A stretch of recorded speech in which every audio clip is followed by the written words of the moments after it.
Hello guys, this is your friend and we are back with a new fanfic. Which is what if Naruto built a family with Kushina, Mikoto, and built harem, part 1.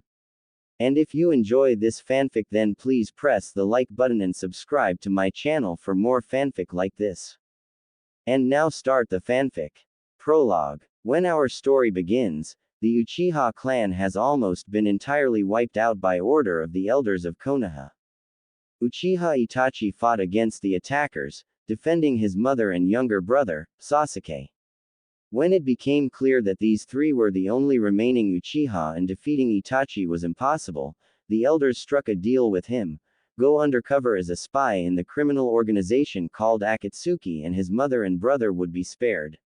He agreed. Itachi left on the night of the massacre, but not before taking his distraught little brother aside and extracting a promise from him. Meanwhile, Uzumaki Kushina, who had survived the Kyuubi attack on the village 7 years previously, was raising her son, Naruto, alone. Being widowed had a profound effect on the once fun-loving Kunoichi. She became obsessed with protecting her son, now the host for the nine-tailed demon fox. She knew her son would eventually become a target, just as she knew the fox had been set on the village deliberately. Naruto grew up in awe of his legendary father. He was determined to become Hokage and surpass him. Although aware that people acted strangely around him, he never paid it much mind. His mom's fierce love soothed the hurt their behavior caused, and no one ever dared say anything untoward to his face lest it get back to her. Still, kids his age seemed to prefer playing amongst themselves rather than with him. He was lonely. To cover this up, he was often loud and played pranks on people. His mother did her best to mitigate this behavior in him. Sasuke, on the other hand, was completely withdrawn. His mother was an angry and bitter woman who did nothing but criticize him. He could barely remember what she was like before the massacre. He remembered the night vividly, though. Sasuke missed his brother hideously and constantly reminded himself of his promise to him. He had no friends. Kids looked at him and whispered about the slaughter. He pushed himself to be the best, but it was never enough in his mind. He was extremely lonely. Once Sasuke and Naruto graduated from the academy, they'd become friends. Over time, they became more that. They became brothers, inseparable. Their lives had been such that it seemed they were destined for each other, so completely did they fit together. There was no one they trusted more than each other. Most of their time was spent in each other's company. This story begins shortly after Team 7's return from rescuing Gaara from Akatsuki. Naruto paced up and down the small bridge impatiently. He better not be late, he groused. He had to admit, though, that if Sasuke was late he, Naruto, would still be waiting. These training sessions of theirs were too fun and productive to up.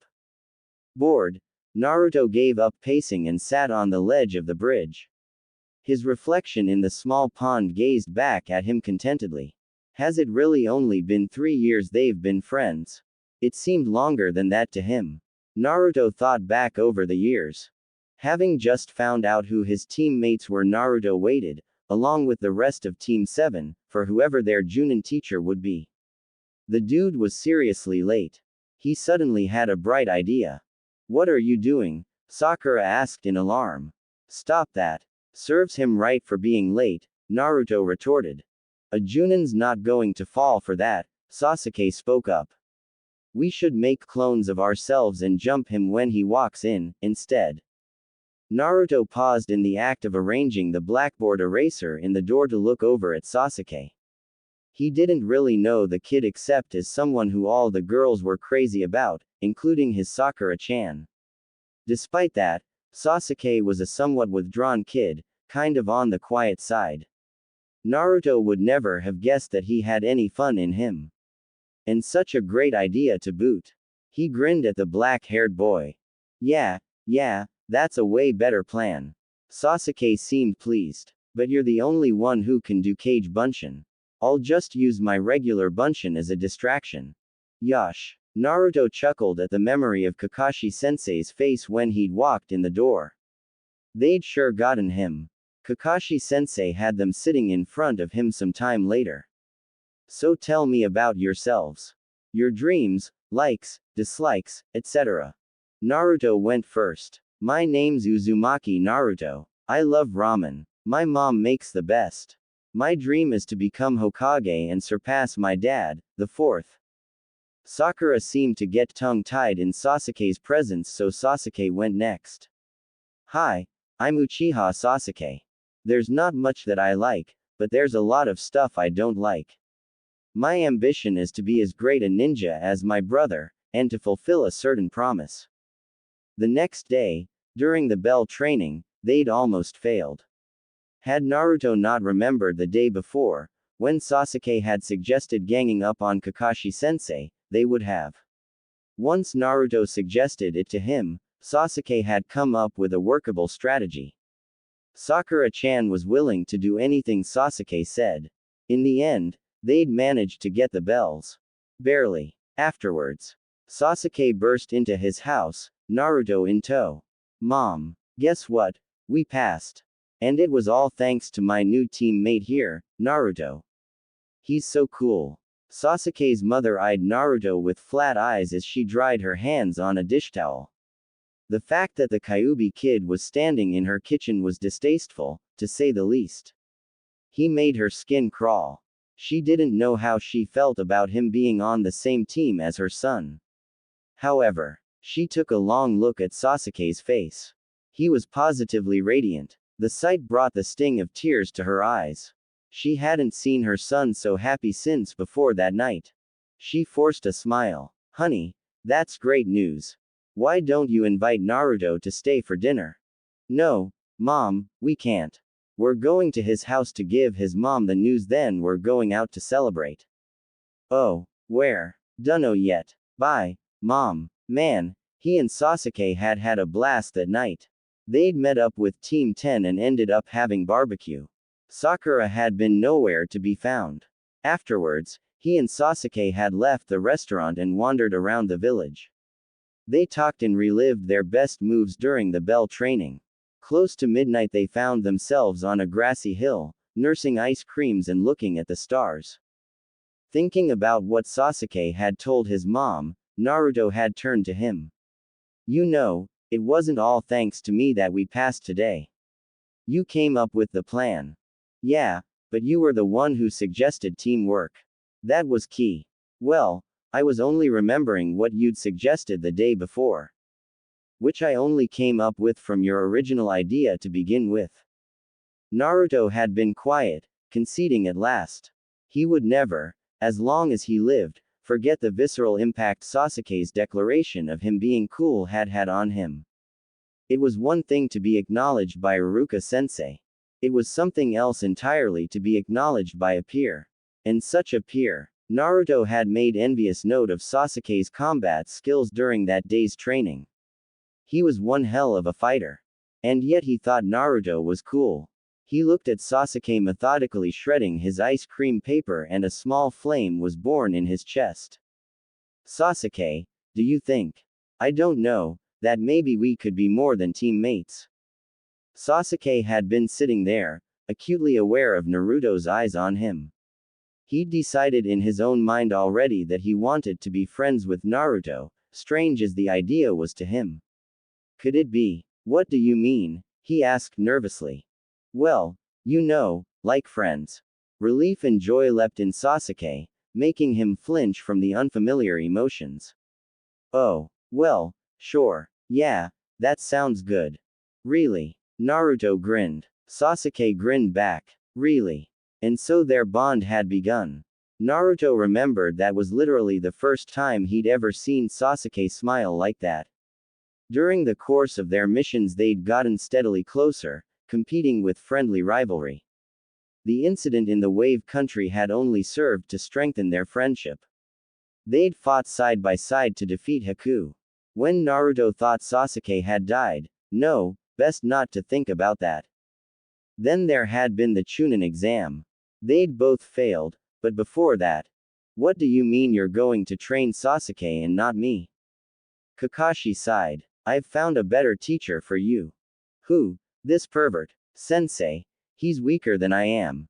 Just then Naruto's mother, Uzumaki Kushina, rounded a hospital corridor looking for her son. Naruto ran up to her. Mom, did you hear?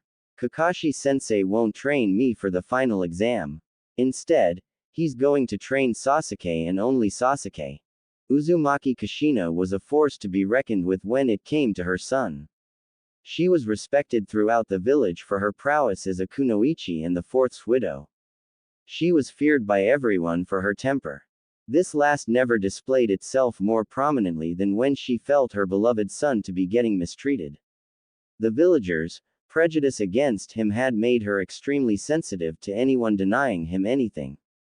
Especially when he asked for so little. When she spoke, his voice was quiet. It had a hint of Naruto's gravelly tone to it, making it low and husky. What? Kakashi began sweating bullets as he tried to explain.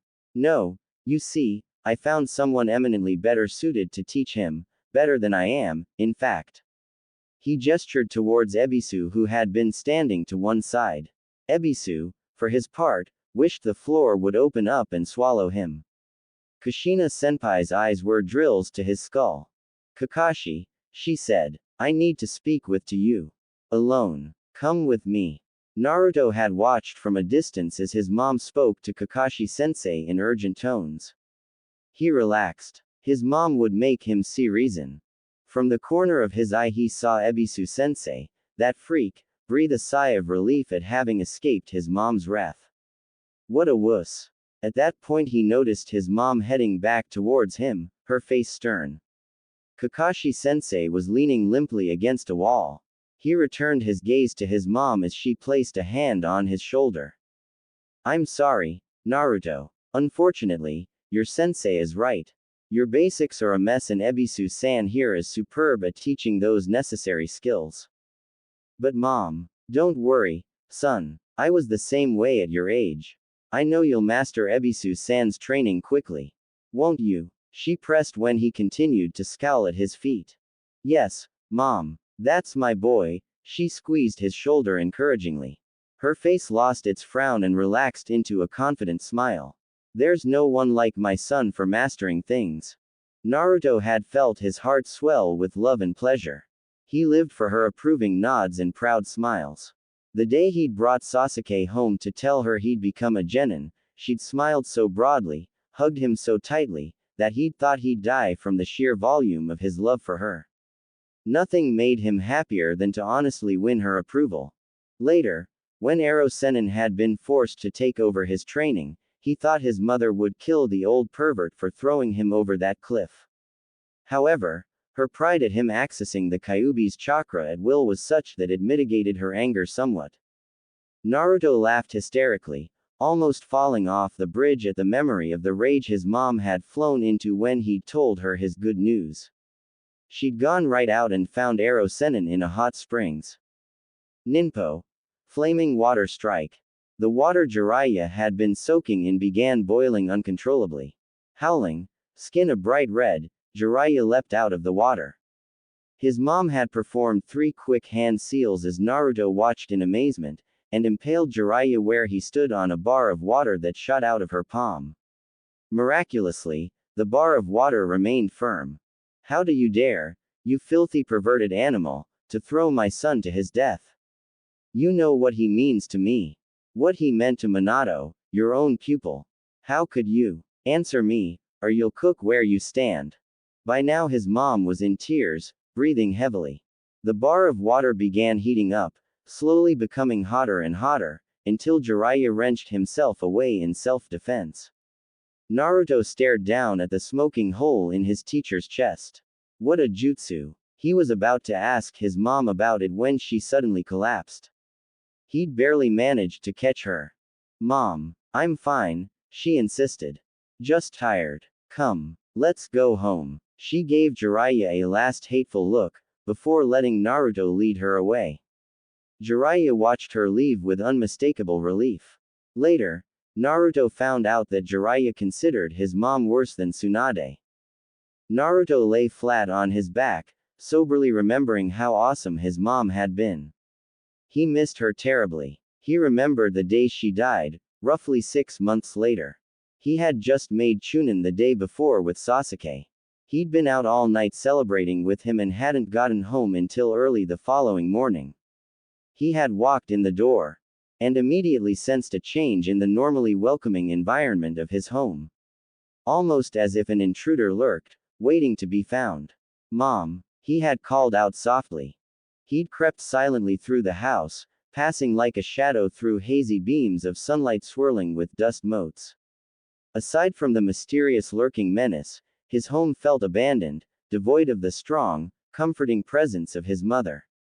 Maybe she's gone out, he'd thought. But then what's this chill I feel? He almost didn't see her when he entered her room. She was a nondescript shape under her thin blanket. She turned her head slowly to regard him as he approached her bed. It was then that he knew who the intruder was. It was Death. He hurried the last few feet to her side with an anguished cry. "Mom. Shish, sweetheart. I've been waiting for this moment for 13 years. I only held on this long to make sure you'd be able to take care of yourself, to see you make Chunin." "Mom," he had sobbed. "Mom, please." He couldn't take it. He couldn't lose her. If she died, he'd die, too. "Let me take you to the hospital, old lady Tsunade can do." "No. I've been sick a long time, Naruto. Now listen to me." He was silent, tears falling noiselessly, his heart and soul shattering. He listened as she told him how proud she was of him. She told him he was goodness, that he was strong and compassionate. These words were like a mountain added to his grief, and he hung his head with the weight of it. Kushina caressed her son's warm cheek, brought his chin up so she could look into those blue eyes she loved so well. "You are truly the best person I know. There is no friend as loyal, no ninja as courageous and confident, no shinobi as hardworking and determined." For an insane moment Naruto thought that his mother must not have met Lee. Then he shoved the thought away violently as she continued. "You will truly surpass your father one day, Naruto. You never fail. You will become Hokage. And your dad and I will be watching." She smiled serenely, then, the image of her beloved son's face the last thing she saw. At the funeral, Kakashi-sensei had explained how his mom had sustained such severe injuries the day of the Kyuubi attack that she'd never fully recovered. She'd only been able to raise Naruto by taking heavy doses of medication daily. He'd remained at his mother's grave long after everyone else had gone. He'd stayed while the skies had opened up and echoed his grief. He stayed until he felt a strong hand enter his. No words were necessary. Sasuke stayed with him by her grave throughout the endless night, through his storm of crying and raging at fate. And finally, in the dawn hours, with Sasuke steadfastly by his side, he felt the vice gripping his heart ease open a little. "Don't leave me," he'd said. "Never," Sasuke replied solemnly. "If you leave me I'll find you and bring you back. Even if you're dead. I'll never leave you." Naruto at last felt the yawning abyss in his soul shrinking and fell asleep by his mother's grave, his head on Sasuke's shoulder. Naruto stood up. Those memories still had the power to hurt. And the thought of Sasuke still had the power to heal. As if conjured by this latest observation, Sasuke appeared at the end of the bridge, carrying some takeout bags. "Brought you some ramen," he said in his quiet voice. "Figured you'd want to eat before we started." He looked closer at Naruto's face. "You okay?" "Yeah. Just thinking about mom." "What kind did you bring?" "Miso pork. Do you eat any other kind?" "Sasuke, I love you." Yeah. Sasuke smirked, rolling his eyes. "You're the best friend in the whole world." "I know. I'd be lost without you." "I know. Hurry up and eat. I want to get started, already." They spent a few companionable minutes slurping ramen. When they were done, they walked to a nearby field. Sasuke faced Naruto. "What do you think would happen," he asked, "if we combined my Chidori with your Rasengan?" "Well," Kakashi-sensei said he was unable to do that. "Yeah, but he's one person. I know for a fact I'm stronger than he is. So are you." "What? So you think we could make a new jutsu? Worth a shot, right?" We're never going to keep my promise to my brother if we don't push ourselves. Dude, you're right. Not to mention Akatsuki being after me. Can lightning and wind chakra even be combined? I thought they couldn't be. Well, we'll be finding out for sure. Naruto shuddered. Just thinking about it hurts. I bet it'll be worse than coming up with Rasenshuriken. No pain, no gain. You ready? Sasuke performed the necessary hand seals and formed Chidori. Naruto and a clone made Rasengan. Sasuke and Naruto lay sprawled amongst the craters their attempts had gouged into the earth. Wincing, groaning with pain, Naruto tried to sit up. He failed, tried again and finally managed it. He crawled haltingly to where Sasuke lay panting with his eyes screwed tightly shut. This isn't working, Naruto gasped.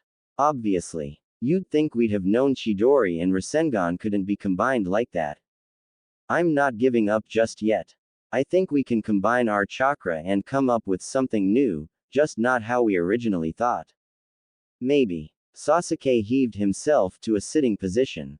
Let's go back to your place. Mom'll just nag if she sees me like this. They used each other as leverage to stand up.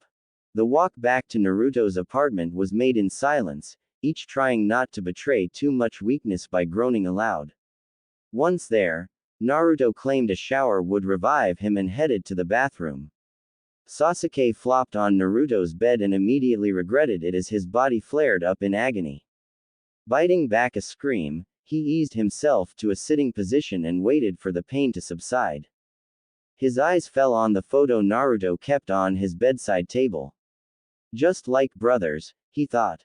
He and Naruto were grinning like idiots in the picture, Sakura looking annoyed and left out.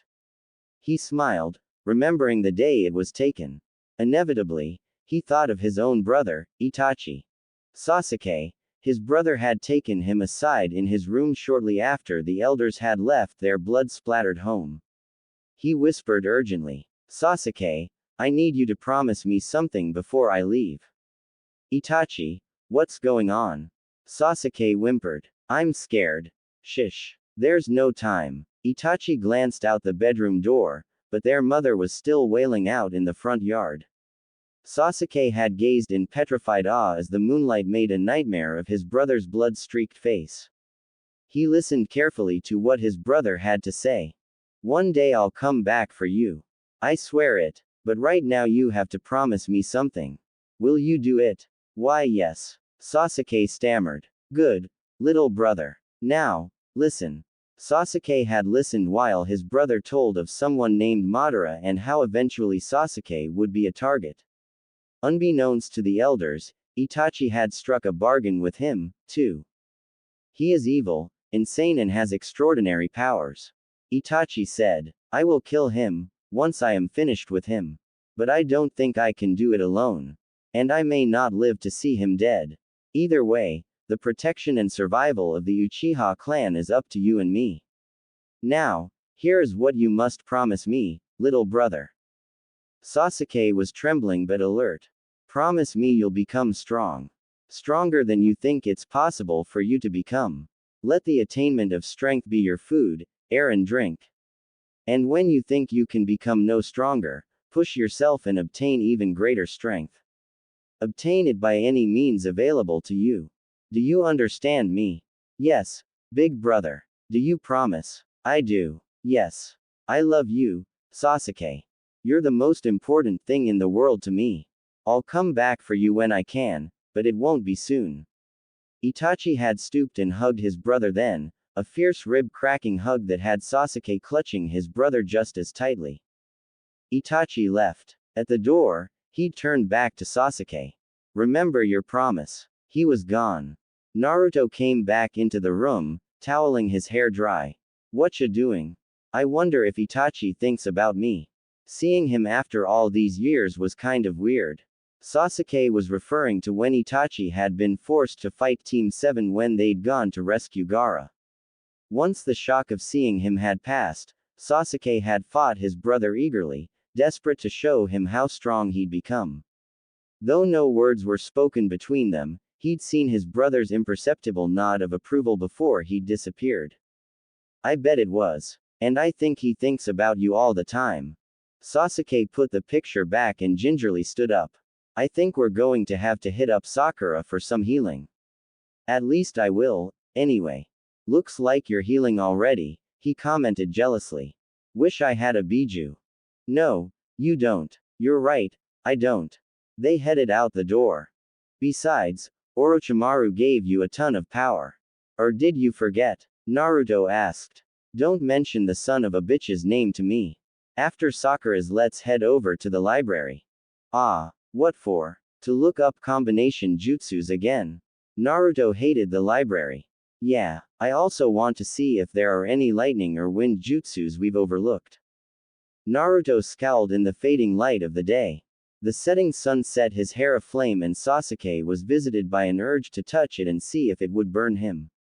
Stupid thought. What is it? Sasuke asked. I kinda wanted to ask Sakura-chan if she would have dinner with me, he mumbled.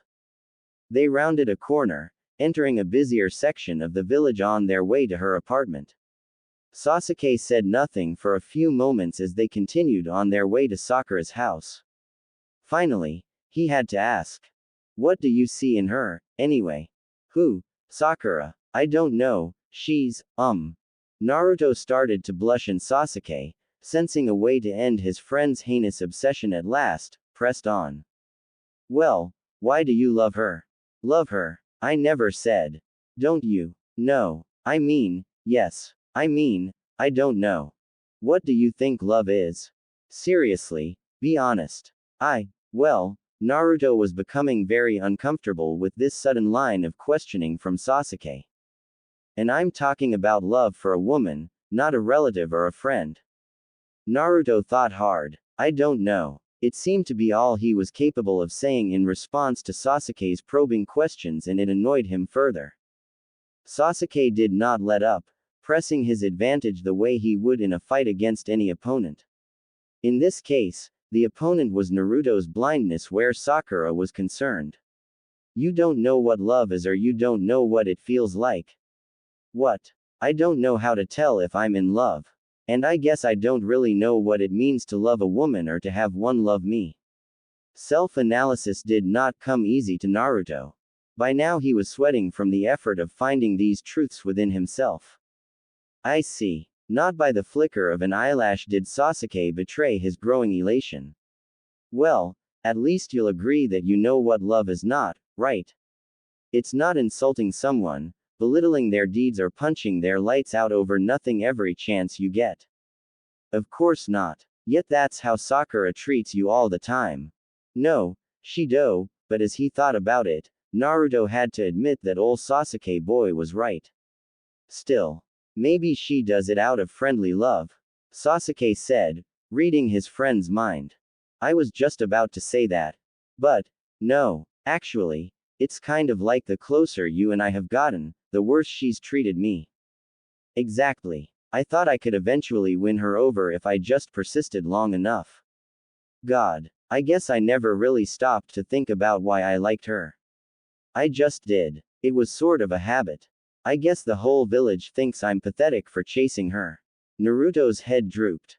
Sasuke happened to know the whole village considered Naruto to be the strongest chunin in Konoha, with himself as a close second, but he kept that tidbit to himself. Back to the matter at hand. So, do you love her? Naruto felt like he was seeing Sakura for the first time. No, I guess I don't. Sasuke noted the tension in Naruto's shoulders, the brooding expression and the quickened pace his friend set. He correctly deduced that Naruto was reliving years of abuse he'd received from Sakura and wasted affection on his part. He kept pace with Naruto's ground-eating strides as he dared another question. Are you going to keep chasing her? Sasuke. Well, are you? No, I don't know why I ever did. I see. Sasuke thought his soul would burst from his chest and soar into the heavens, so violently happy was he. He kept a straight face, though, in order to ask the next, most important question. Is your heart broken? He knew for some reason that people experienced this phenomenon when they lost someone close to them. Sasuke wasn't even sure what it meant, but felt he should ask anyway. Naruto glanced over to see if Sasuke was smirking. It was odd for him to be this chatty, even with Naruto. The dark-haired boy seemed somber. No, he said. I feel mad, is all. And stupid. I hate feeling stupid. Sasuke breathed an inward sigh of relief. He decided to cheer Naruto up by having a little fun with him. Good. Because there's someone who actually does love you. They've been in love with you since you were a loud, talentless, noobish cretin of a ninja. You've changed that someone's life, Naruto. Naruto felt as if he'd been gut-punched. What? Who? That's for me to know and you to figure out. Naruto knew better than to pry further. Sasuke couldn't be forced to anything. His mind blazed with the possibilities, though. A thought occurred to him as they neared Sakura's house. What about you? Sasuke looked at him in question. Naruto elaborated. Is there someone special? Still having fun with him, Sasuke decided on the answer most likely to pique Naruto's interest. Me. It's very private, but yes, there is someone. He had to duck his head and bite his lips to keep from laughing at the pole-axed look on Naruto's face. Naruto stopped walking. He had expected a flat, "No way," from Sasuke. The punk even had his head bowed in embarrassment. Ignoring the sudden stab of jealousy he felt, he decided that this unexpected turn of events was one thing he would not let Sasuke keep to himself. Tell me, Naruto demanded. Sasuke, who'd walked a few steps ahead of him when Naruto had stopped, turned to look at him. His face was red, his eyes glassy from the effort of keeping a straight face. Naruto misinterpreted the look as one of shame. I can't. You'd laugh. I promise, I won't. Naruto was practically frothing at the mouth as he closed the distance between them. Look, we're only a block from Sakura's house. Let's just. No, I have to know. We're buds, man. I don't even know how you could keep something like this from me. You have to tell me. No, why not? I just can't. Is it Sakura? Sasuke went still. He spoke in a deadly soft voice that went unnoticed by Naruto, who was caught in the grip of sudden realization. What? Yeah, man. You've always been weird about my crush for Sakura-chan. Today you go and point out how she'll never love me, make me admit I don't really love her myself, and now, out of nowhere, you have someone you're sweet on. Admit it. You like her yourself. He shook his friend's shoulders in his agitation. Sasuke remained motionless and silent. There was such rage in his head that he thought it might explode. Naruto took a closer look at Sasuke when he didn't immediately reply, and noticed with a sick jolt that his eyes had gone Sharingan. There was a blankness to Sasuke's face, a set to his body that Naruto associated with sudden, devastating violence from the other boy. Slowly, body tense with dread, Naruto took his hands off Sasuke's shoulders and backed away a few steps. He waited, hardly daring to breathe. A small breeze ruffled Sasuke's hair. A street lamp illuminated his eyes so that they seemed to glow like hot coals in the twilight. Finally, Sasuke spoke. Let's get something straight. If it weren't for the fact that you'd go Kyuubi on I'd have kicked Sakura's head in a long time ago. He had almost said, killed. He had to be careful here or Naruto really would turn on him. In his present battered condition he wouldn't be any match for him. He took a deep breath. Look, I'm as civil as I can be to her. If she were in trouble I'd save her, and I have lots of times. You know that. She's my teammate and I'd never let a teammate down. But none of that means I have to like her. I never will. End of discussion. Now, let's get there already. I think I'm bleeding internally. He turned to continue walking. Naruto followed after a few moments of relief. He'd thought Sasuke was going to kill him. He caught up to him and they reached Sakura's house a minute later. Naruto's mind clamored with questions. Who was in love with him? Why did Sasuke hate Sakura so much? And, most importantly of all, who the living hell did Sasuke have feelings for? Sakura opened her door to the authoritative knock she knew to be Naruto. He and Sasuke stood there, beat to crap and unapologetic. Sasuke looked like he was almost critical. Damn you, Naruto, she screeched. Did you do this to Sasuke again? She ushered the injured boy to a couch. You always. Lay off me, will you? Naruto snapped. We both got beat up. We were training, so stop acting like I attacked your precious Sasuke-kun. Sakura gasped. Naruto had never spoken to her like that, nor had he ever looked at her the way he was doing right now. Almost as if she was a stranger. She felt as if a heavy stone settled in the pit of her stomach. Something must have happened. What's wrong? She asked nervously. Naruto didn't answer. He was looking out a window, apparently lost in thought. Naruto, had actually turned his back on her. Sasuke, meanwhile, had nearly bitten his tongue in half to keep from cheering aloud when Naruto had told the bitch off. Good for her. He decided to intervene before he lost control of himself. Nothing's wrong. I just need some healing. Sakura recalled Sasuke's injuries with a start and hurried over to him. She noted that Sasuke seemed as remote as ever, unchanged. What could have happened? Once Sasuke was sufficiently patched up, the three of them stood awkwardly in the middle of the room, facing each other. Sakura was thinking how different Naruto seemed around her. He wasn't even looking at her. And he hadn't asked her out tonight. He asked her out almost every other day. Sasuke was noting the look of concentration on Naruto's face and wondering what put it there. He also noticed how quickly Sakura had reacted to the absence of Naruto's obsession with her. Someone sure missed the water now that the well had run dry. What an amazing day. Tenten, Ino, that scary sister, what's her name, of Gaara's? No, she was with Shikamaru.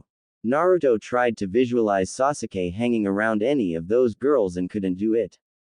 The thought of Sasuke being around a girl, talking to her, smiling at her, being affectionate, was just completely not Sasuke. It'd be like Ero Sennin saying he hated women. Abruptly, Naruto snapped. You. Quivering, eyes blind with outrage, Naruto leveled a finger at Sasuke. Sakura jumped away. Sasuke took a prudent step backwards, as well. Naruto was unpredictable. What? He asked calmly. Don't. What? Me. You are fucking lying about there being someone you care about, that's what. What are you? Shut up. I'm not done. I've figured it out. First of all, you never hang around anybody. Period. Second, you don't talk to people unless you absolutely have to. And third, you blow off all the girls who throw themselves at you. Conclusion. You lied when you said there was someone special earlier. Naruto was breathing hard in his triumph. Sakura was staring back and forth between them. Wrong. Sasuke answered perversely. There is someone. Now, let's get to the library before it closes. Naruto deflated visibly. How can there be someone? Dude, unless we're on a mission, you're either training with me or reading about jutsus. Sasuke remained silent. Inwardly, he was quite pleased with how completely Naruto had fallen for his joke. He planned to milk it for all it was worth. Seeing his face, Naruto changed tactics. All right, look, I'll go crazy if I think about this anymore. I'll leave it alone. It's your business, after all. Naruto cast his eyes downward and lowered his voice. He managed to put a tremor in his next words. I just wish you'd trust me enough to tell me. I thought we were beyond secrets, man. Naruto lifted tear-filled eyes to Sasuke's. We are. Sasuke was stung, caught off guard by the sight of Naruto's watery eyes. He didn't see the hand Naruto had behind his back. Naruto had dug his fingernail into the pad of his thumb until it drew blood, then deliberately squeezed the digit until it throbbed. Sakura, on the other hand, did see this and bit back a laugh. She was eager to hear who Sasuke had feelings for, too. Naruto judged Sasuke to be more in a telling mood. Whatever. At least tell me who's in love with me. You can't drop a bomb like that on me without saying who it is. Startled, Sakura spoke impulsively.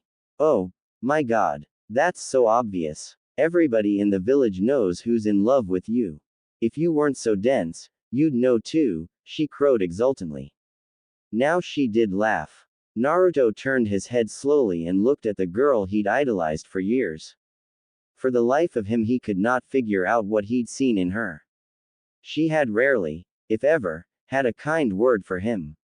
The times she'd been halfway decent to him, it was obvious that it galled her to do so. Instead, she took every opportunity to put him down. Case in point, she had just called him dense. Why? I don't know what I've ever done to make you treat me the way you do, but I've had enough. I've never been anything but good to you. I've nearly killed myself saving your life more times than I can count. I've defended you, supported you, and the best I can ever hope to have from you is a punch in the head or an insult. Naruto's face was serious, his voice quiet and firm.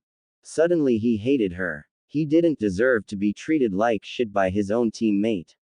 In the back of his mind he registered the fact that this morning he had still had a huge crush on her, and how quickly his feelings had changed. He couldn't explain it and didn't bother thinking about it. Instead, he decided that she, and Sasuke for that matter, could both go to hell. Sasuke, he said. Sasuke jumped at hearing his name spoken into the ringing silence. He'd been mesmerized, transported by the scene unfolding before his very eyes. Sakura had begun crying quietly, her eyes swallowing her face as Naruto laid out the new world order. Jesus fucking Christ, would the wonders of this day never cease? He turned his attention to Naruto, who was regarding him with unsmiling speculation. Some of Sasuke's glee evaporated. Yes, I'm disbanding Team 7. What? Sakura's scream had no effect on either boy. You can't do that. Only the Hokage can make her disband teams. The fifth will murder you. You don't have the authority to. So go run and tell her, you little snitch. Naruto's voice held scorn. Why was he being so cruel to her? Sakura fell silent, as if struck. Sasuke stared at Naruto. This behavior was unlike him. Disband the team. Naruto continued speaking when it became clear Sakura wasn't going to interrupt. We're all Chunins, right? We don't need a Junin watching over us anymore. If we're free agents, Sasuke, we'd be able to hunt up new jutsus outside the village and do what we need to do. I just need you to agree. Done, Sasuke said. Both boys turned to Sakura. She stood watching them, crying quietly, wanting to say something to stop this madness. But no words could get past the lump in her throat, and she didn't know what to say if they could. For the first time, she was afraid of Naruto. She remained mute. Naruto saw this and felt his hate dissipate. He didn't know what had come over him just now. I'm sorry, he said. Maybe he didn't hate her, but he was still angry. I shouldn't have snapped at you like that. But I'm not chasing you anymore, Sakura. I don't think my feelings for you were ever real, anyway. You know you can count on me if you ever need help, but I need to go my own way and stop being dense, as you so delicately put it. Well said, buddy. Sasuke made as if to clap Naruto on the back. Naruto sidestepped and regarded him with cold eyes. It seems you both know who this girl is that likes me. Yet neither of you will tell. Do you have any idea how that makes me feel? Naruto said quietly. What? No, man, look, Sasuke spluttered, but Naruto didn't let him continue. He spoke as he wrenched Sakura's door open. I'll find out on my own. He disappeared into the night. Naruto, wait. Sasuke was outside in a flash, but Naruto was gone. He scanned the moonlit street for bright blonde hair, dimly aware of Sakura collapsing in her open doorway in tears. Damn. He took off running. Sasuke searched the library high and low.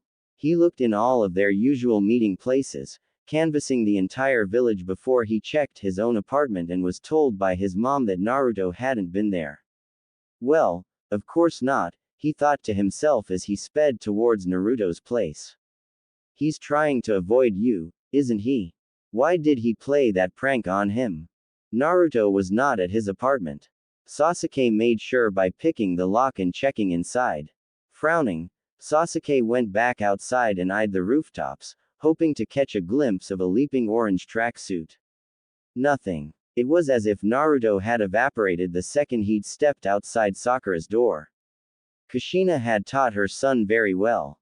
Resigned, Sasuke parked himself in front of Naruto's door and sat down to wait.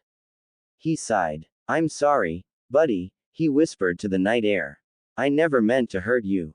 Naruto spent the night in a cave behind a waterfall a few miles outside the village. He didn't sleep at first. Instead, he went over and over in his mind all that had happened in the space of a few hours.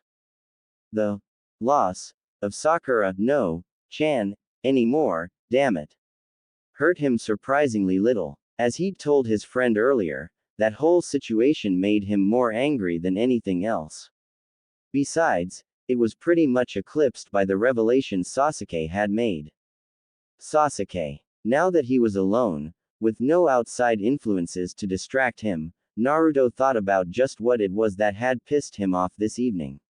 It wasn't Sakura or anything to do with her, he decided. It was Sasuke. Sasuke, who was his right hand, his rock, his best fucking friend. Sasuke's attention was no longer solely on him. Naruto curled his lip in disgust as he sat cross-legged in the cave, staring out at the water-shrouded opening.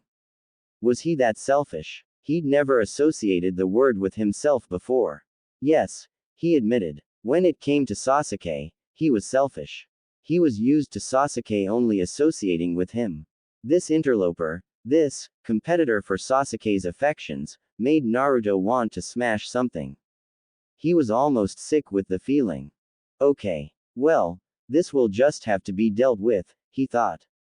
After all, he, Naruto, was a far cry from the loud, wild kid he used to be, but he still socialized with people.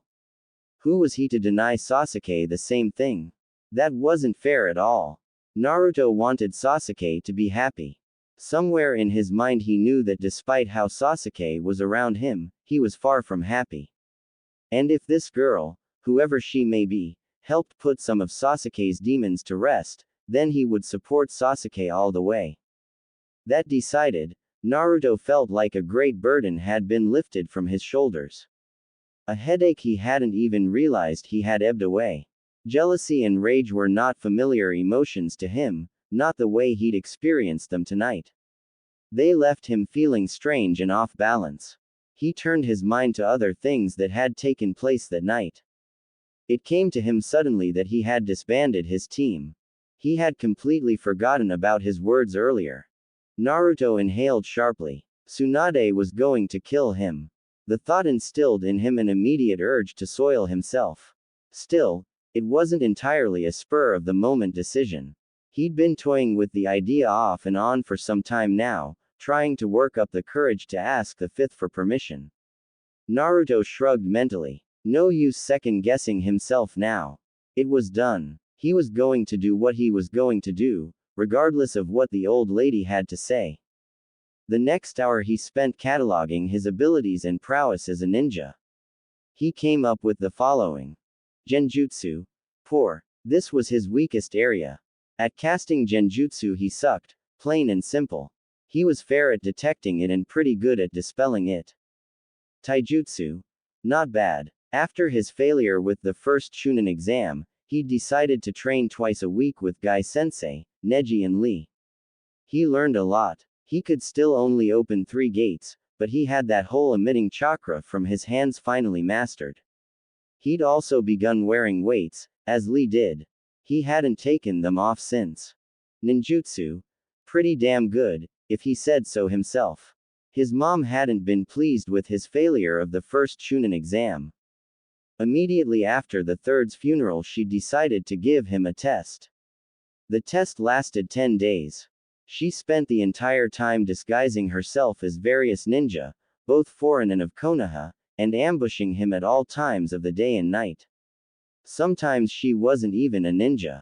The time she disguised herself as an old man and nearly crushed his windpipe with her cane still brought tears of shame to his eyes.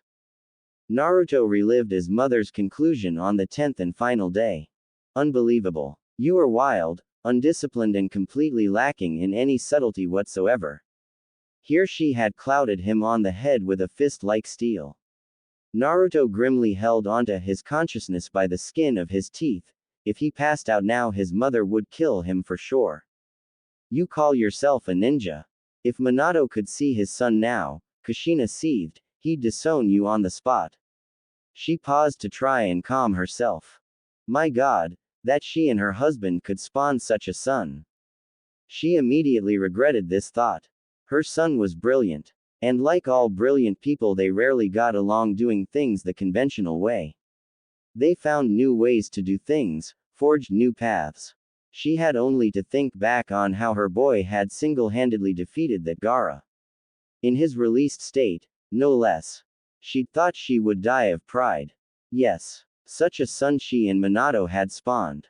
She watched him trembling with exhaustion, a knot already forming where she'd hit him.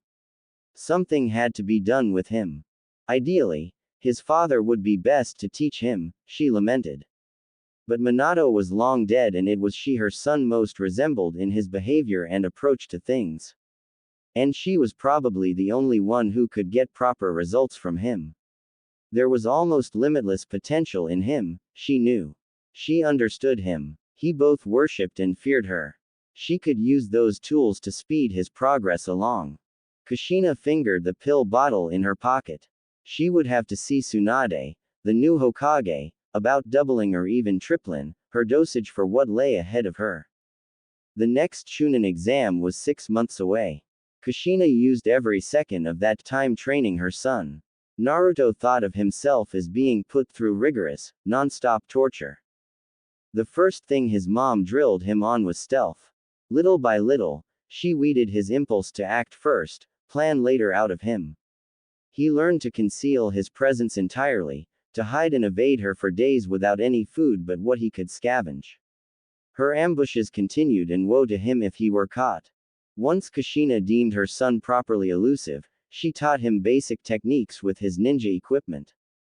Things he'd failed to learn at the academy. She devised a series of obstacle courses and games designed to utilize his knowledge of stealth and weaponry in order to achieve a goal or prize. There was never any one sure path to the goal. He had to think and plan ahead several steps, set up fail-safes to his plans. In this way, she honed his ability to analyze a problem and select the best solution to it. These actions came to him with some difficulty, but he mastered them as he mastered everything she'd thrown at him so far. Sometimes his mother was able to enlist the aid of Shikamaru. That boy had declared Naruto a worthy adversary in the strategy department. All this took place in addition to whatever missions Naruto had with his team. Frequently, his mom appeared during these missions to complicate or hinder it in any way she could, forcing Naruto to put what she taught him to the test.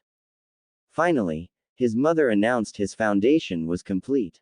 Now they could begin the hard stuff. Naruto welcomed this news. His mom was just the sort of teacher he'd always wanted. She was tough on him, deliberately hurting him and pushing him. She didn't coddle him, and she showed him things in such a way that he quickly caught on. At this point, Naruto discovered, quite by accident, that he had an affinity for water-based techniques. His mother was beside herself. A water chakra type herself, she lost no time in sharing her treasure of jutsus. Naruto learned quickly. He didn't think so many jutsus existed in the world, let alone in one person. His mom seemed to have an endless supply of them. Some were jutsus she'd only heard about, but insisted he could master with his enormous chakra reserve or by enlisting the aid of the Kyuubi. Not long after, he discovered his wind chakra type. His mother knew quite a few jutsus for this as well, but sought out Asuma-sensei to give him extra help. Naruto absorbed his teachings like a sponge. He was to the point now where he had only to see a move once or hear it explained, and he was able to master it in a few hours or, at most, a day. Ero Sennin had dropped by Konoha during this time and seen how far Naruto had progressed. He lent a hand by teaching him the Rasengan. By the end of the 6 months, Naruto was hard at work making jutsus that combined wind and water. As the Chunin exam loomed nearer, Kushina called her son to her at the end of a long day. They had been to the coast, where Naruto had shown her his latest technique. He had unleashed a hurricane of such force that the coastline had been dramatically altered.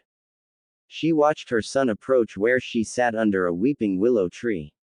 He'd changed during the last 6 months. His face was more serious. There was a watchful air to him, a feeling of restrained power and strength. His body had filled out, become taller and more muscular. His face was starting to lose its baby fat and there were fine hairs on his upper lip. His voice had changed. He sat beside her, eager to hear what she had planned for tomorrow.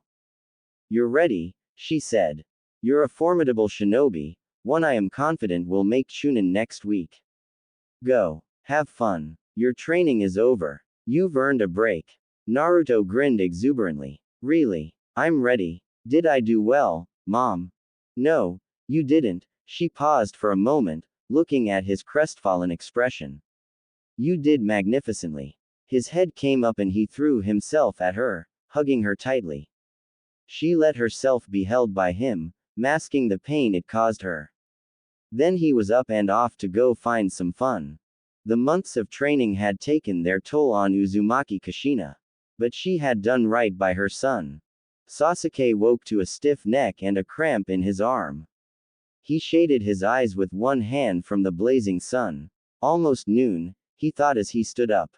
He took a moment to reconsider his decision to stay rooted in front of Naruto's door. Screw it, he concluded.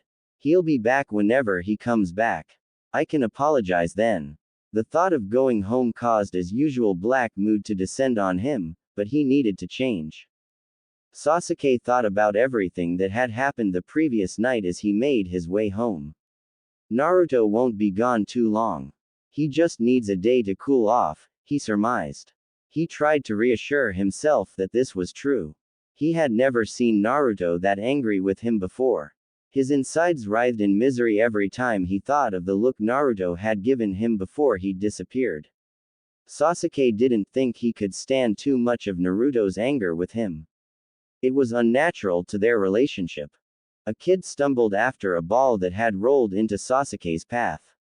He kicked the ball into the air as hard as he could and shoved the kid out of his way when he began wailing. Sasuke didn't even break his stride. No one who saw what he did called him on it. People valued their lives. He continued to walk briskly toward what was once the thriving Uchiha part of the village. It was now a seedy ruin that teens dared each other to enter. Nobody wanted to run afoul of Sasuke should they be caught. The elders and third Hokage had urged his mom to relocate. She'd spat in their faces. Sasuke knew they were talked about throughout the village. Once, when lewd whispers of what a mother and her teenage son could possibly be doing living all alone in a deserted compound reached his ears, he tracked down the instigator of that particular vile rumor. The man was never seen or heard from again. All Anbu found was his torn, bloody shirt behind his house. The closer he got to home, the more Sasuke shut down. When he was around Naruto he was a different person, normal almost. The rest of the time he was what the quiet, withdrawn kid Naruto met 3 years ago had grown into, an emotionally barren, murderous misanthrope. He hated the village, hated the elders who glided about as if they hadn't caused the destruction of his clan and hated everyone who had a life outside of his own private hell. The one exception to all this, indeed the one bright spot in his life, was Naruto. Something came over him whenever he was around the guy and Sasuke felt reborn, washed clean, cherished. Naruto was everything he wasn't. Outgoing, friendly and funny. Miraculously, he had been as lonely as Sasuke and thought him worthy of friendship. He would do anything to keep that friendship. Naruto was the only reason he hadn't left the village and become an S-rank criminal or worse by now. He entered his house and sake fumes nearly caused him to faint. Covering his nose with his shirt, he crept through the clutter on the floor to a screen and opened it, letting fresh air and some light into the dump he called home. He glanced around. Roaches scurried away into shadows. He'd hardly registered the mess when he'd been here last night. He kicked at a plate crusted with moldy food and sent it crashing against a wall. He hated his home, but when he bothered to be there he made an effort to clean the place. Sasuke hadn't been home for days. He knew all this mess couldn't have accumulated from just his mother. A sound reached his ears. He made his way to his mom's bedroom and stood outside her door. He heard grunting. Without preamble, he slid her door open. A burly man Sasuke didn't recognize was sweating profusely as he thrust energetically into his mom's slack body. She turned bloodshot eyes towards her son and smiled drunkenly. Sadly, none of what Sasuke was seeing was new to him. Whoever the guy was, he leered at Sasuke, showing missing teeth. "Well, ain't you a handsome sight?" he slurred. "Care to join us?" His smile broadened as Sasuke entered the room and approached the bed. He'd never stopped his motions, his body making wet slapping sounds against Sasuke's mother. Sasuke reached the bed and grabbed the man by his hair. He jerked him off of his mother and onto the floor. Before the man could stand up, Sasuke stamped with force on his wet genitals. The man screamed. He flipped the guy onto his stomach and held him down with one foot as he located a certain vertebra in his spine. Once found, Sasuke slammed the heel of his palm into it over and over again. The man's struggles ceased immediately. Sasuke had paralyzed him from the neck down. The man started to curse in horror, but Sasuke silenced him with a blow to the head. He straightened up and his mother watched as he left the room without looking at her. After a moment, she fell against the pillows and was soon snoring. He spent the rest of the day cleaning the house. He washed dishes and did laundry. He threw out garbage and disposed of the fresh bottles of sake his mom had stashed about the place. He didn't know where she got the money for the stuff. He kept his mission earnings under lock and key and he knew she didn't dare touch them. Any roaches he unearthed were sorry indeed. Some were as long as his index finger. He stomped on them mercilessly, deriving a savage pleasure from the crunch their bodies made. He discarded the carcasses along with the rest of the trash. Once the house was mostly in order, he went back to his mom's room and hefted the still unconscious man over his shoulder. He carried him a few miles outside the village. By then, he was starting to come around. Sasuke thought for a moment as he tossed him onto the ground. He hated to leave him like this, virtually untouched. He fished a kunai out of his pocket and bent over the guy. Some time later he made his way back to the village, the guy's member in his hand.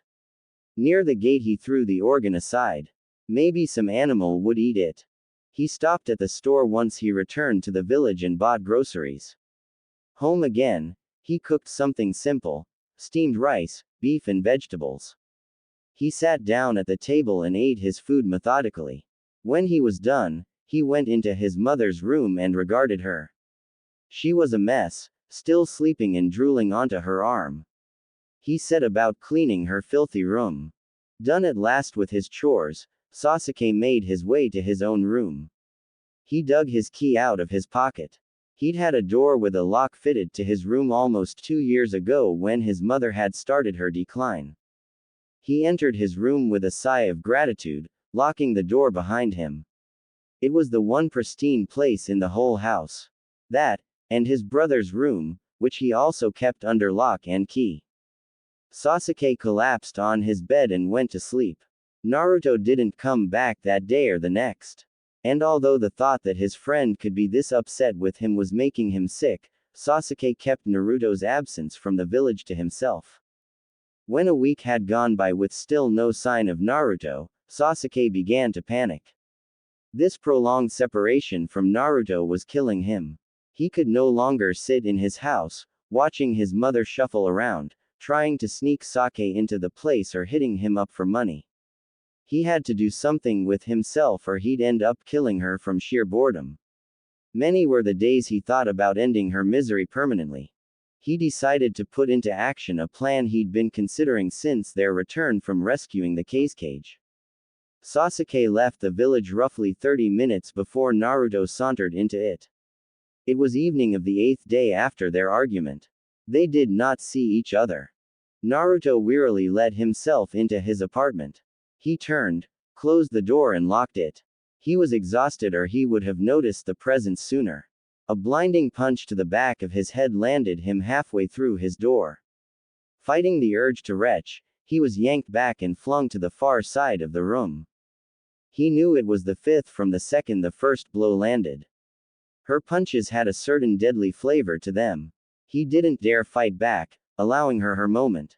Where, Tsunade thundered, have you been? Training. Naruto stood up. He made a mental assessment of the damage to his person and decided he'd be bruised, but fine.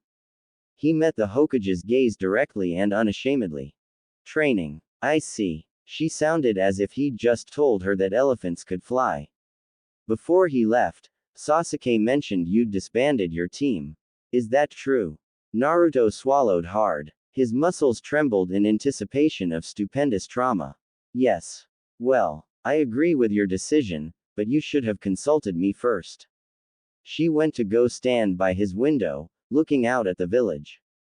What? You're not mad? Naruto experienced such a loosening of tension that he inadvertently almost peed himself. He got his body under control quickly. Again, such decisions aren't yours to make, but the truth is you and Sasuke have progressed beyond anyone in this village. It's time you learned a few things outside of Konoha. My only requirement is that you take the Junin exam before you go. But, I thought you wanted me to stay here. What about Akatsuki? Tsunade smiled. Should you meet up with them, they'll get a taste of what Deidara experienced. No one here can protect you better than you yourself can, Naruto. You are strong and skilled. You are smart enough in battle. All you lack is a little experience. Naruto was both shocked and gratified to have such acknowledgement. Suddenly he remembered an earlier comment she'd made. Wait, you said, before Sasuke left. Where is he? He's on a mission to the Sand Village. Alone. What's the mission? I can't tell you that, Naruto. What? Why? Tsunade turned to leave. Get some rest. You look dead on your feet. And the next time you leave the village without telling me, I will make sure you spend a week in the hospital. She left him alone in his apartment.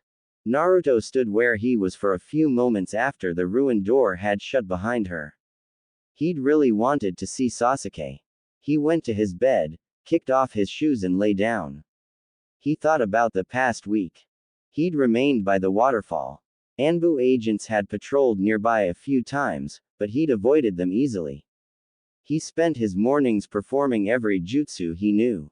This routine often relaxed him.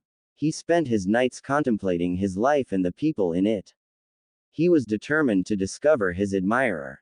After that first night in the cave, he'd woken up the next morning somehow mad at Sasuke all over again. For a few minutes he'd wondered why this should be. Then he remembered the dream he'd had of his friend chasing all the girls who'd thrown themselves at him over the years. He laughed at himself, shaking off the nightmare. He missed Sasuke. It was like slowly bleeding to death. But he perversely stayed away, punishing them both. Sasuke, for keeping things from him and himself for such monstrous self-pity. One night he had a strange dream. In fact, it wasn't so much a dream as a series of moments in his life he'd never paid attention to. The one common factor in them seemed to be Hinata-chan.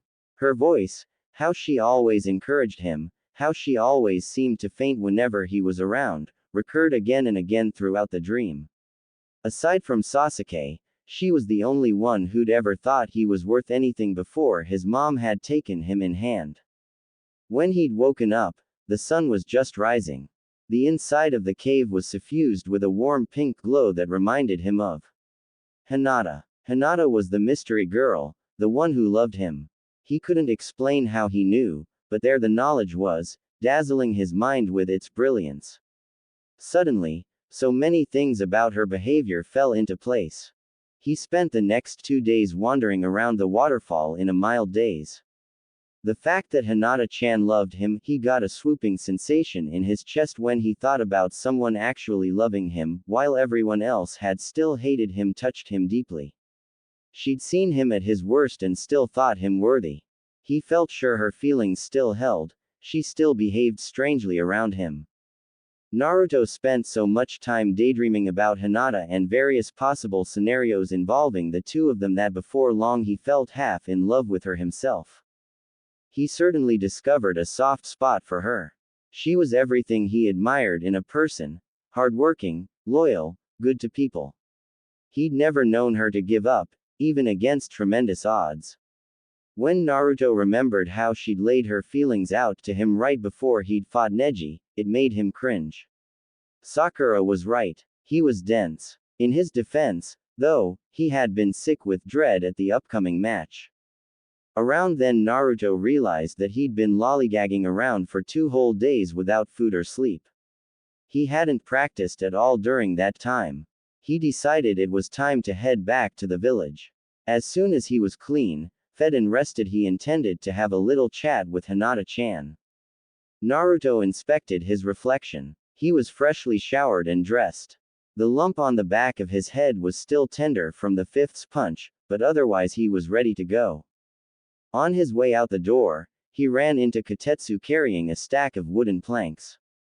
"Hey Naruto," the Chunin greeted him. "Tsunade-sama sent me to fix your door." "Oh, okay, cool. It's the least she could do seeing as she broke it." "Haha. Where you off to?" Nowhere. Going to eat somewhere." "Oh, have fun. Thanks, man. See ya." Naruto had to figure Hinata would be home at this time of the evening. He headed off to the Hyuga estate. Neji opened the gate to the insistent ringing of the bell.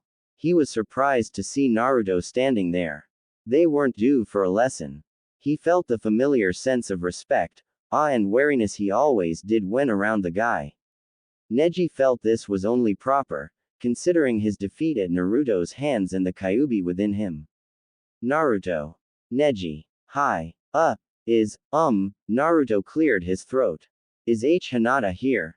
Neji quickly went over any and all possible reasons for why Naruto could want to see his cousin so late in the day.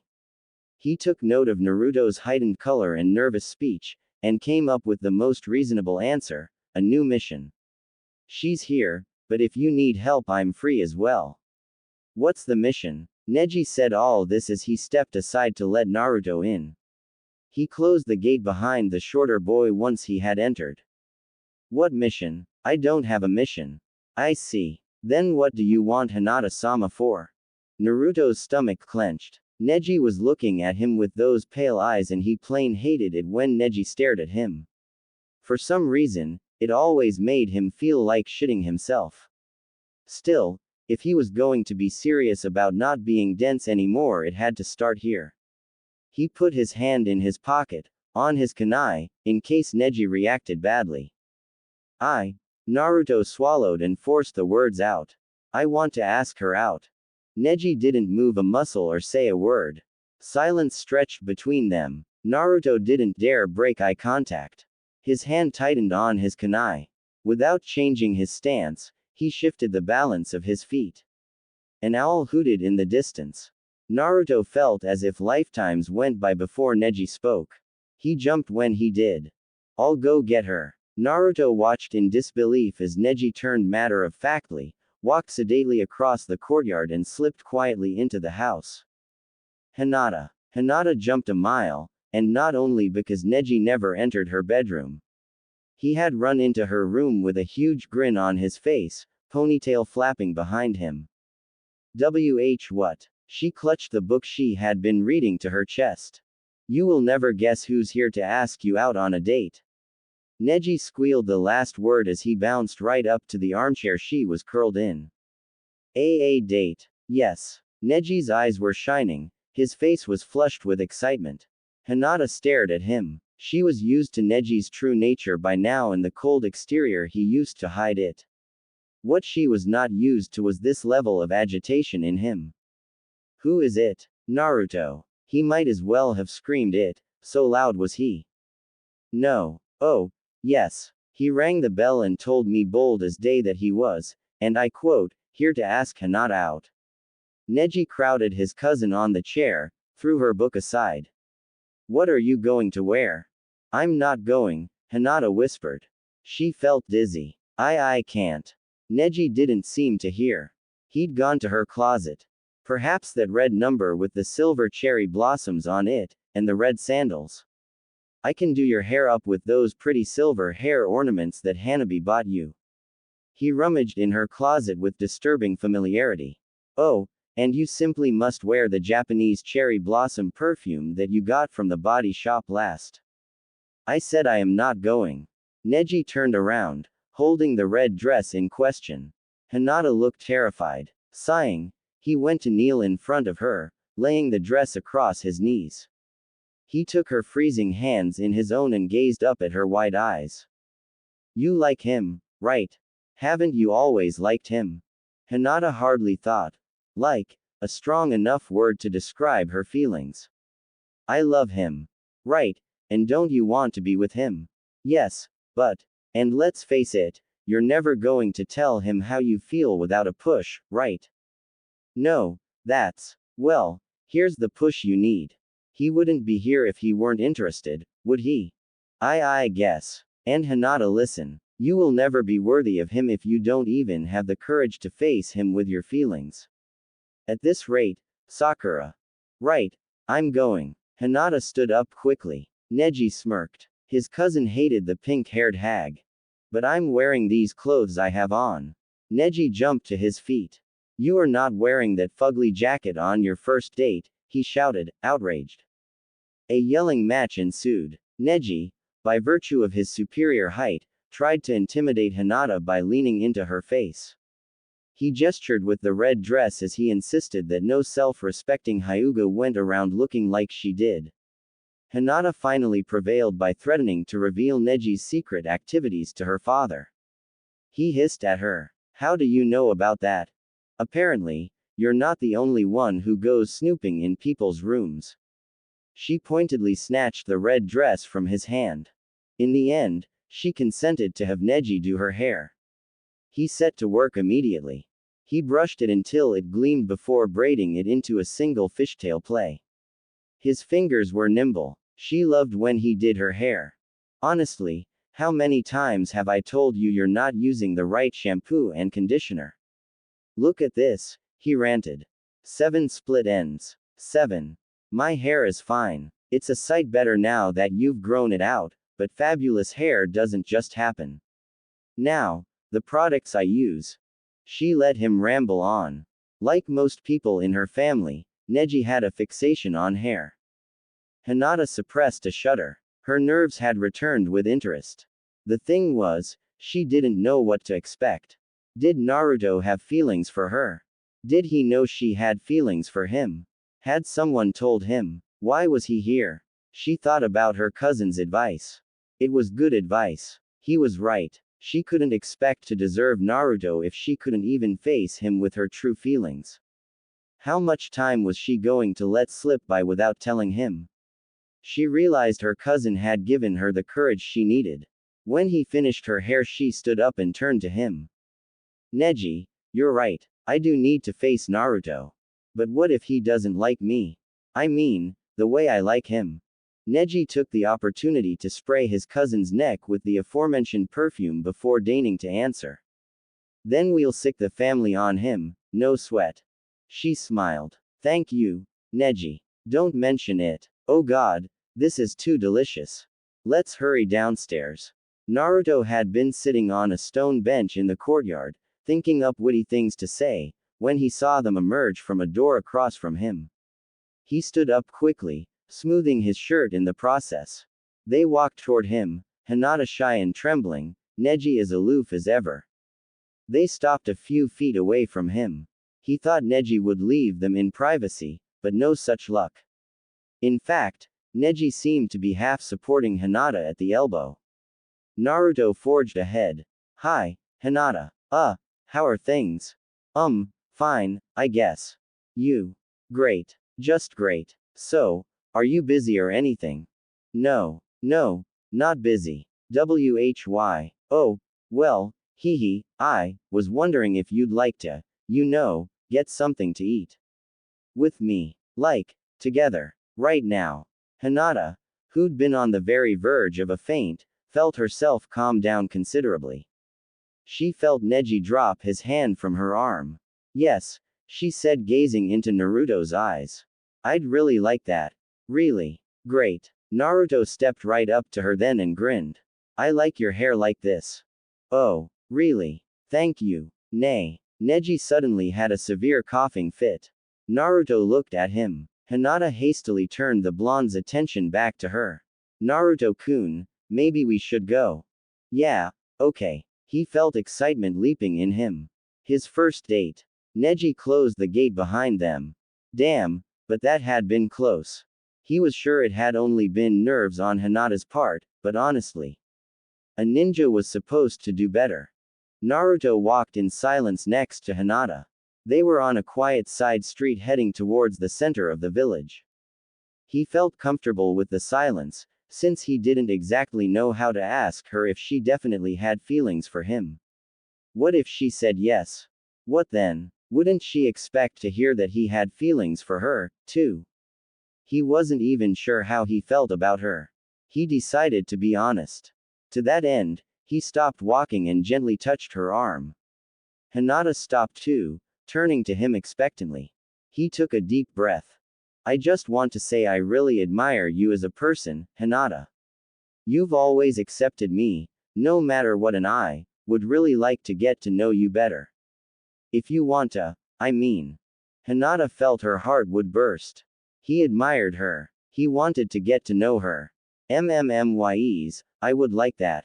Naruto let out the breath he'd been holding. Not too bad, for a first effort. Cool. He resumed walking. So, what do you do when you're not on missions? I like reading. And cooking. And, yeah. Naruto saw Hinata glance around furtively, as if afraid someone else was close enough to hear her. Well, I really like music. She looked at him to see his reaction. He let out a low whistle. Music. I've heard of that, but I'm not really familiar with it. Isn't it a foreign thing? Yes. From the Sound Village. Scum. So, what do you do with your music? Well, I listen to it. There are lots of artists who sing or play instruments. I kind of like singing, too. Really? Sounds fascinating. When can I listen? Oh, she blushed furiously. Well, I feel self-conscious about it. I don't really do it in front of people. Why? Because I might not be very good. Naruto was about to reply to this when they arrived at Ichiraku Ramen. Oh, shish man, he checked his language around her automatically. I forgot to ask if you like ramen. Sasuke discovered this place, like, a year ago. I've been coming here ever since.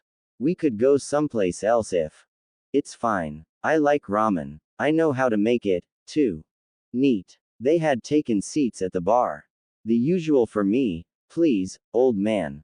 Hinata, what do you want? I'll have the beef ramen with extra egg, please. Naruto studied Hinata while they waited for their food. Contrary to what he'd been imagining, it was incredibly easy to talk to her. She didn't make him feel stupid or nervous at all. And now that he was actually paying attention to her, he saw just how drop-dead gorgeous she was. Her hair was thick and had a mirror shine to it. Her eyes were the palest lilac, not at all unnerving like her cousin's. She radiated serenity and peace. He wondered if she ever got angry and what she sounded like when she laughed. Her lips were moving. Huh? He asked, jolted out of his reverie. I said, what do you do for fun? Like when you're not training. Not training. Naruto said these words as if they were an unknown language, one whose pronunciation he was unsure of. Clearly the idea was novel to him. Hinata smothered a grin with her hand. She'd noticed how his eyes were roving over her in a most direct manner. There was absolutely nothing shy or reserved about Naruto-kun. He didn't sneak glances at her when he thought she wasn't looking. He simply twisted his stool to face her, propped his head on his hand, and stared at her with those blue eyes of his. Unblinkingly. And somehow it wasn't rude or leering. She'd finally had to say something to break the tension his eyes were causing. She felt like her body was about to go up in flames. Yes. Don't you do things besides train? Naruto thought about it. Shikamaru played shogi. Ino had the flower shop. Sakura practiced medicine. Sasuke read. And he was always training. No, he said slowly. I guess not.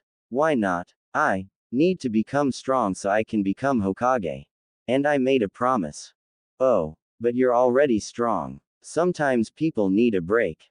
He listened attentively. No one had ever suggested he not train, even for a short time. No one exactly forced him to either, though. It was just that situations requiring him to become stronger always seemed to crop up.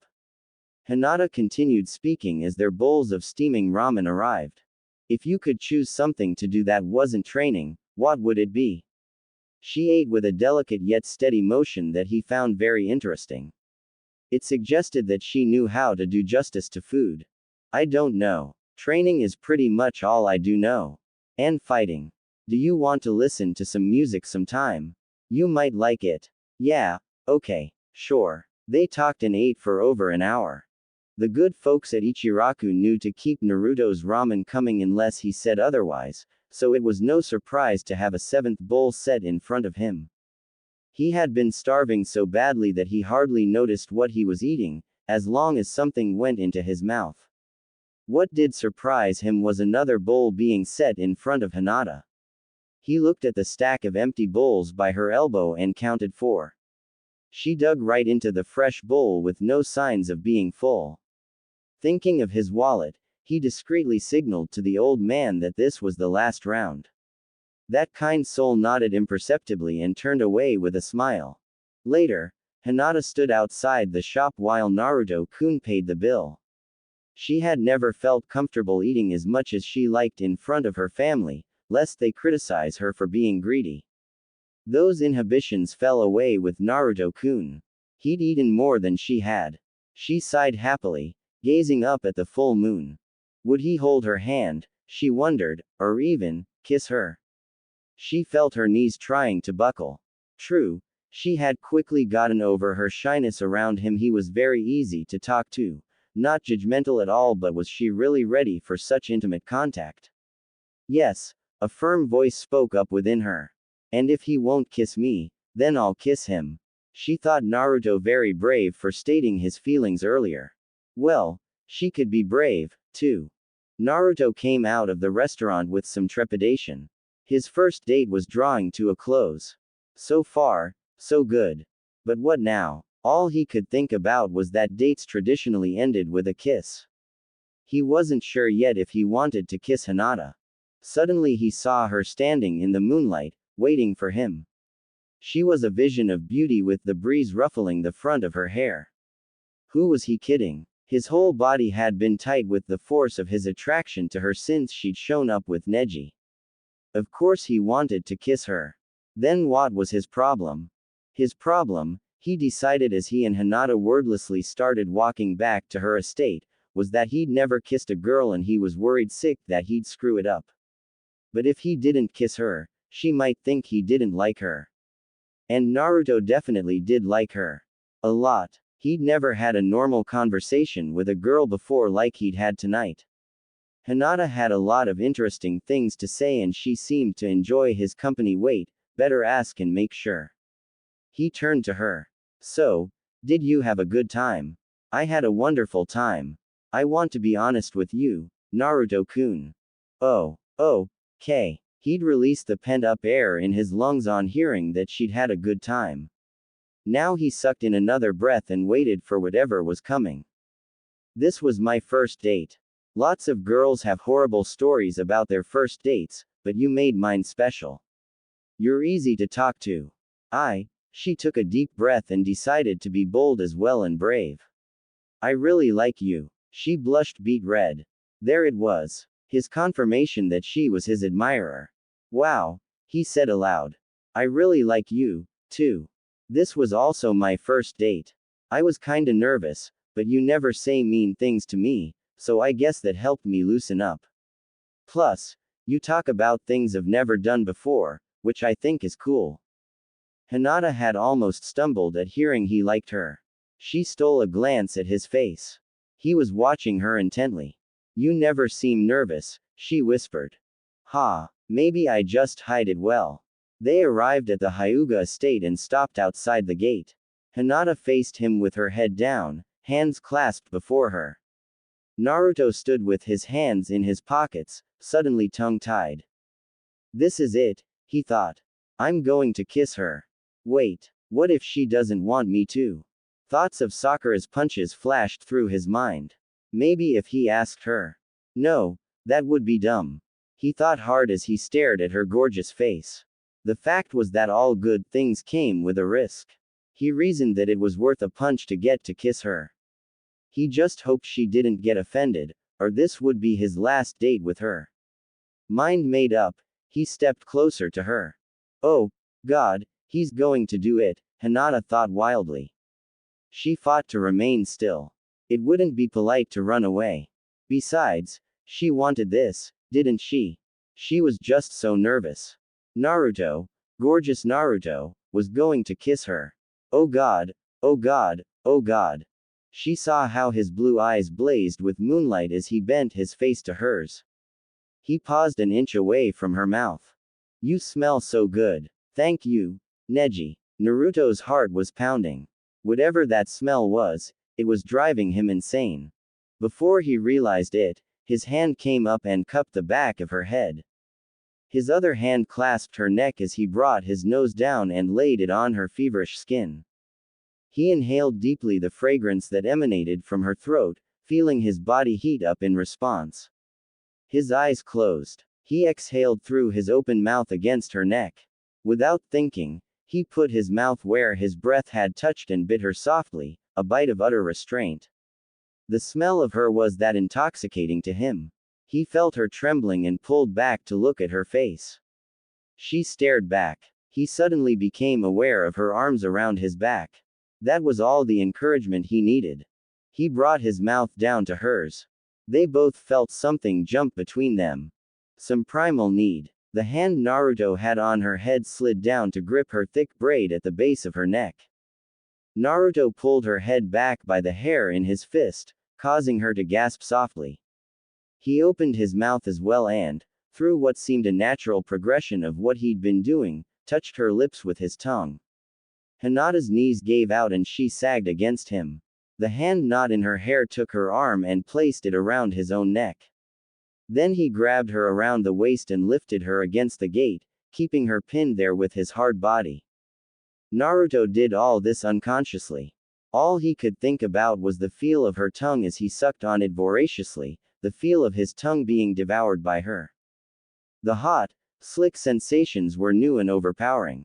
His body demanded more, his blood racing, all sense having left him the second he'd smelled her perfume.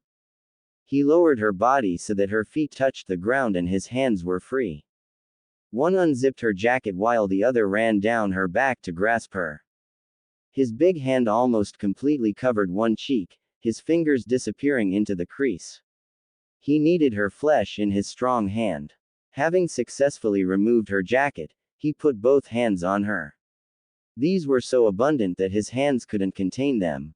He molded the flesh in his palms, feeling some hard-pointed thing in the center of each. His mouth never left hers. He pinched one of the hard pointy things and Hinata let out a soft scream. Up in a nearby tree, Neji watched the scene unfolding below him. His mouth hung open in shock and frank approval. Thank God his cousin was holding her own and not fainting or pushing the ardent Naruto away. But if things went much farther, he'd had to intervene. Hinata couldn't lose her virginity in that hideous outfit. She had died, she decided. Yes, she had died when Naruto first bit her neck.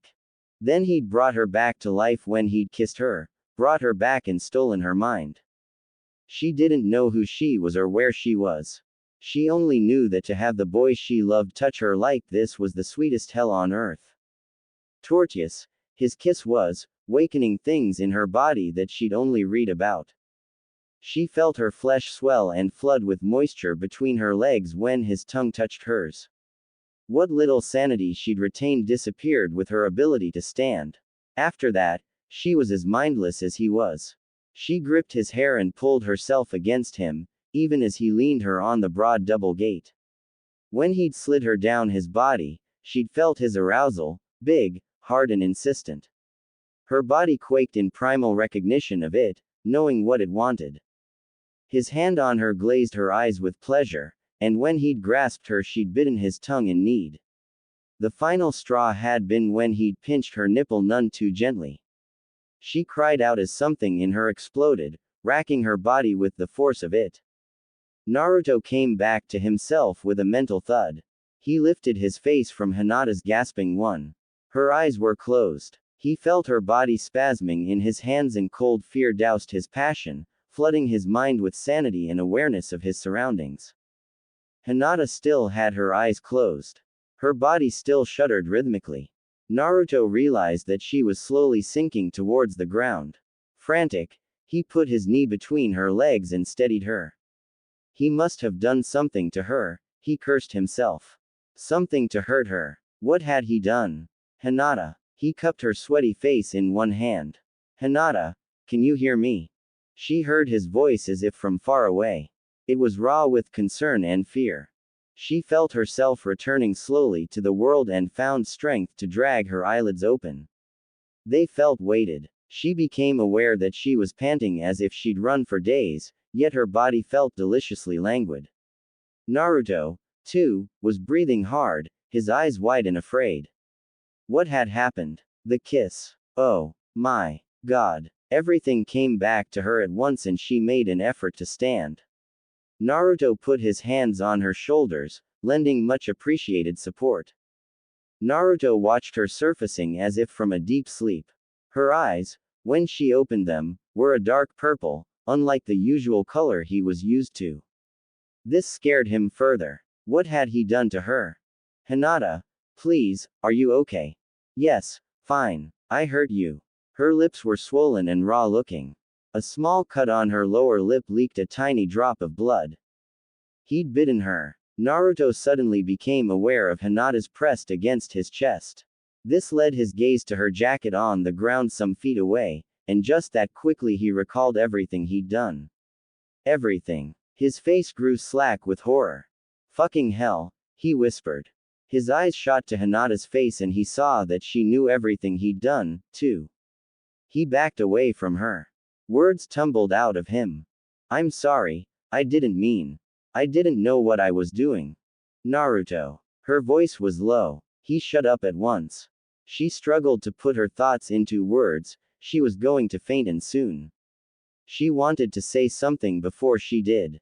That was the most incredible, the most wonderful thing that has ever happened to me. You didn't hurt me. Not at all. She smiled radiantly to show she meant her words. But, she touched his cheek softly, the whiskers springing away from her fingers as she rubbed them. Thank you, Naruto-kun. I hope we go out again soon. Good night. He stood there, dumbfounded, as she opened the gate, turned to wave at him, and then shut it gently with a faint snick of the lock. Inside, Hinata walked precisely 5 steps before fainting dead away.